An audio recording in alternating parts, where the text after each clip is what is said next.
قرآن مجید نے جو ہمارے لیے راستہ کھولا ہے توبہ، بڑے سے بڑا گناہ ہو، شرک ہو، 2 مرتبہ سورہ نساء میں فرمایا ان اللہ لا یغفر ان یشرک بہ ویغفر ما دون ذلک لمن یشاء، اللہ اسے ہرگز معاف نہیں کرے گا کہ اس کے ساتھ شرک کیا جائے، ہاں اس سے کم تر گناہ جس کو چاہے گا بخش دے گا، لیکن وہ بھی توبہ کر لو فارغ، آج ترک کر دو فارغ، کوئی اس کے اثرات نہیں ہے، زہر کھاؤ گے مرو گے، لا محالہ مرو گے، یہ اس کا فزیکل اثر ہے، اور اب وہ جو ہے آپ اس کا ازالہ نہیں کر سکتے، وہ تو کھا لیا، کھایا گیا۔ گناہ کے بعد یہ نہیں ہے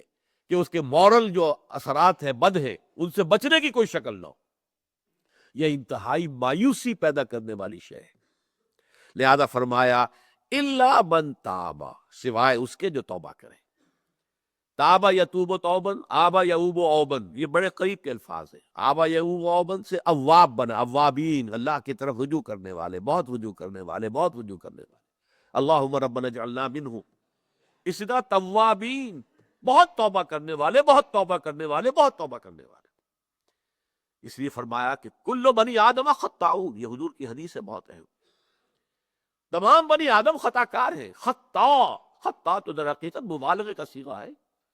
کلو بنی آدم خطاؤون، ہر انسان جو ہے آدم کی اولاد کا بہت خطا کار ہے، وخیر الخطائین التوابون، ان خطاؤون کے اندر بہترین لوگ ہوئے جو توبہ کرتے، اور یہاں تک فرمایا گیا کہ آپ نے ایک گناہ سے توبہ کی،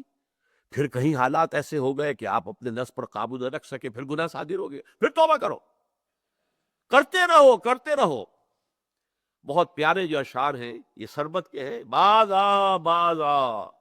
آ ہر کے ہستی باز آ، در کافر و گمر و بت پرستی باز آ، این درگہ ماں درگہ نومیدی نیست، صد بار اگر توبہ شکستی باز آ، آؤ لوٹو پلٹو، اور یہ کہ تم نے 100 مرتبہ بھی توبہ پہلے توڑی ہو تب پھر توبہ کرو، پھر باز آ جاؤ۔ ایک حدیث میں آتا ہے کہ ایک انسان خطا کرتا ہے، غلطی کرتا ہے، توبہ کرتا ہے، پھر توڑ بیٹھتا ہے، پھر غلطی کرتا ہے، خطا کرتا ہے، پھر توبہ کرتا ہے، جب تک وہ توبہ کرتا رہے گا اللہ کی رحمت کا دامن اس کے ہاتھ میں رہے گا۔ بلکہ ایک جگہ تو آتا ہے کہ ایک مرحلہ آتا ہے کہ پھر شیطان تھک جاتا ہے، چھوڑ دیتا ہے اسے کہ یہ تو توبہ کر ہی لے گا تو فائدہ کیا، میں اسے گمراہ کر کے کسی غلط جو ہے کام کے اندر ڈالوں، تو اب یہ وہ بھی تھک جائے گا، لیکن یہ ہے کہ اللہ تعالیٰ نے توبہ کا دروازہ بند نہیں کیا، اور اس سے سارا گناہ سائل، التائب من الذنب کمن لا ذنب لہ، کس قدر جامع الفاظ ہے، گناہ سے توبہ کرنے والا ایسا ہے جیسے اس نے کبھی گناہ کیا ہی نہیں تھا، یہ نہیں ہے یلقا اسامہ جو ہے اب اس کی پاداش تو لگی رہے گی، وہ گناہ کے اثرات تو چلیں گے، نسل بعد نسل چلیں گے، نہیں، اللہ تعالیٰ صاف کر دے گا، واضح کر دے گا، بلکہ آگے آ رہا ہے اللہ تعالیٰ اس کی برائیوں کو بھلائیوں سے بدل دے گا، نام اعمال میں جو اندراجات تھے کہ اس نے یہ گناہ کیا، یہ گناہ کیا، یہ گناہ، توبہ کی ہے، وہ سب صاف ہو جائیں گے، اس کی جگہ پر نیکیوں کا اندراج ہو جائے گا۔ اصل میں ہمارے ہاں بھی اس معاملے کے اندر جو ہے بڑی کوتاہی ہے بعض لوگوں کے ہاں، یہ بات پورے طور سے واضح نہیں ہے کہ کتنی عظیم یہ نعمت ہے جو اسلام نے توبہ کی عطا کی، اس کے بارے میں آپ کو ایسی ایسی حدیثیں ملیں گی۔ یہ حدیث جو ہے میں جو آپ کو سنانے چلا ہوں یہ ہے متفق علیہ، بخاری اور مسلم دونوں میں،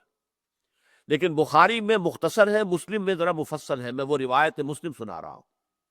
للہ اشد فرحا بتوبت عبدہ حین یتوب الیہ من احدکم کان علی راحلتہ بارض فلات فانفلتت منہ وعلیہا طعامہ وشرابہ فأیس منہا فأتى شجرة فاستجع في ظلها وقد أيأس من راحلته فبينهما هو كذلك إذ هو بها قائمة عنده فأخذ بختامها ثم قال من شدة الفرح اللهم أنت عبدي وأنا ربك أخطأ من شدة الفرح۔ یہ صحیح مسلم کی روایت۔ فرماتے ہیں حضور اللہ کو اپنے گناہگار بندے کی توبہ سے جو خوشی ہوتی ہے، جو خوشی ہوتی ہے، جو خوشی ہوتی ہے، وہ اس شخص سے بھی بڑھ کر ہے جس کی اب مثال دے رہے ہیں۔ وہ مثال کیا ہے کہ ایک شخص لق و دق صحرا میں سفر کر رہا تھا، ایک اونٹ پر تھا، اونٹ ہی پر اس کا جو راشن ہے کوئی کھانے پینے کے لیے وہ بھی سامان ایک طرف کو لٹکا ہوا ہے، اور پانی بھی ہے، پانی بھی لٹکا ہوا، چھاگل ہے، کچھ ہے، پانی بھی اسی پر ہے۔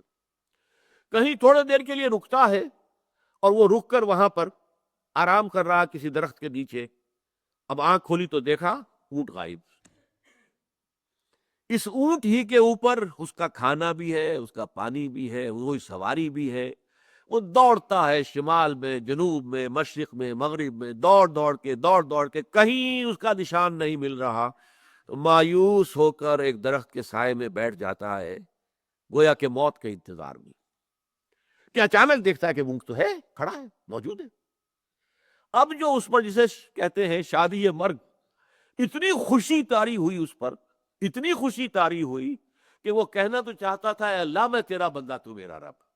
کہیے بیٹھا اے اللہ میں تیرا رب تو میرا بندہ۔ یعنی جو اس طریقے سے اتنا وہ پاگل ہو گیا اس وقت اپنی خوشی کی وجہ سے، فرط مسرت میں، کہ وہ اتنی بڑی غلطی کر بیٹھا کہ اس نے یہ کہا اللہم انت عبدی، تو میرا بندہ ہے، وانا ربک، اور میں تیرا رب۔ یہ خوشی کا تصور کیجئے۔ اس طرح بائبل کی بڑی پرانی سٹوری ہے، دی پروڈیگل سن۔ ایک شخص کے کئی بیٹے تھے، ان میں سے ایک بیٹا نٹ کھٹ تھا، شریر تھا۔ اس نے کہا میرا تو ابھی وراثت کا حصہ جو ہے منتقل کر دو مجھے۔ وہ زبردستی اپنا حصہ لے کے جو ہے وہ چلا گیا، پھر سارا عیش و عشرت دوڑا دیا۔ اب وہ بالکل مفلوق الحال ہو گیا، کوئی پیسہ پاس نہیں تھا۔ اب وہ باہر چاروں چار جائے گا کہاں؟ کل شیء یرجع الی اصلہ، آیا باپ کے پاس۔ باقی بیٹے اس کے جو کاروبار کر رہے تھے یا جانور پال رہے تھے، سب کچھ اس کے پاس تھے۔ اب باپ نے اس بیٹے کی آمد کی خوشی میں جشن منایا، دعوت کی۔ بیٹوں نے شکایت کی ابا جان یہ آپ کا وہ شریر بیٹا جو زبردستی اپنا سارا حصہ لے کے چلا گیا تھا، اور اس کی آپ اتنی آؤ بھگت کر رہے ہیں۔ باپ کا جواب کیا تھا؟ بیٹوں اگر تم کسی گلے کو لے کر جا رہے ہو اور اس میں سے ایک بھیڑ گم ہو جائے تو کیا تم پورے گلے کو چھوڑ کر اس بھیڑ کو تلاش کرنے کے لیے نہیں نکلو گے؟ میرے گلے کی ایک یہ بھولی ہوئی بھٹکی ہوئی بھیڑ تھی جو آج مجھے واپس مل گئی ہے، تو میں تو اس کے اوپر مسرت کا جشن منا رہا ہوں۔ تو یہ ہے انسان غلط راستے سے واپس آئے، مڑ جائے۔ التائب من الذنب کمن لا ذنب له، اور اس کے لیے فرمایا ہے جب تک موت کے آثار شروع نہ ہو جائیں، ما لم یغرغر، جب یہ جان جو ہے یہاں آ کر ہنسلی میں اٹک جائے، کلا اذا بلغت التراقی وقیل من راق وظن انہ الفراق،